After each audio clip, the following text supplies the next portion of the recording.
안녕하십니까.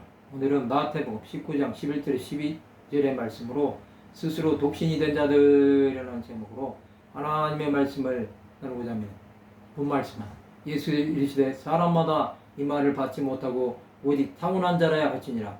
어머니의 태로부터 된 고자도 있고 사람이 만든 고자도 있고 천국을 위하여 스스로 된 고자도 있도다. 이 말을 받을 만한 자는 받을지어다. 예수께서는 독신에 대해 말씀하셨습니다. 독신은 모든 사람이 가능한 것이 아니고 타고난 자라야 가능한 것입니다. 그것은 주어진 자들 위에는 이라는 뜻입니다. 날 때부터 고자가 된 사람이 있습니다. 이들은 선천적으로 고자가 된 사람들입니다. 또 결혼이 어려운 사람들입니다. 그들은 결혼을 원하지 않는 비혼주의자들입니다. 또 사람이 만든 고자로 공중에 내시 같은 사람이 있습니다.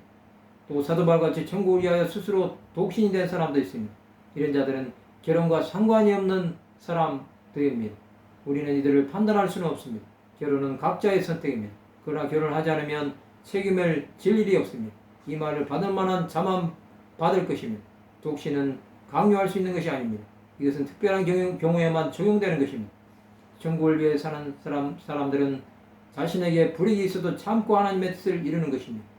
이들에게 하나님 나라는 목숨과 바꿀 수 없습니다. 성경에 나오는 선지자들은 가정보다는 하나님의 일에 생명을 바쳤습니다. 또 사별하더라도 그것 때문에 하나님의 일에 방해를 받지 않았습니다. 하나님의 일은 어떤 상황에서도 중단할 수 없습니다. 우리는 이것을 명심해야 합니다. 그렇지 않으면 독신이라는 것 때문에 하나님의 일을 하지 못하는 일이 생길 수 있습니다. 사회 제도적으로 독신은 하나님의 일에 장려가 되지 않습니다.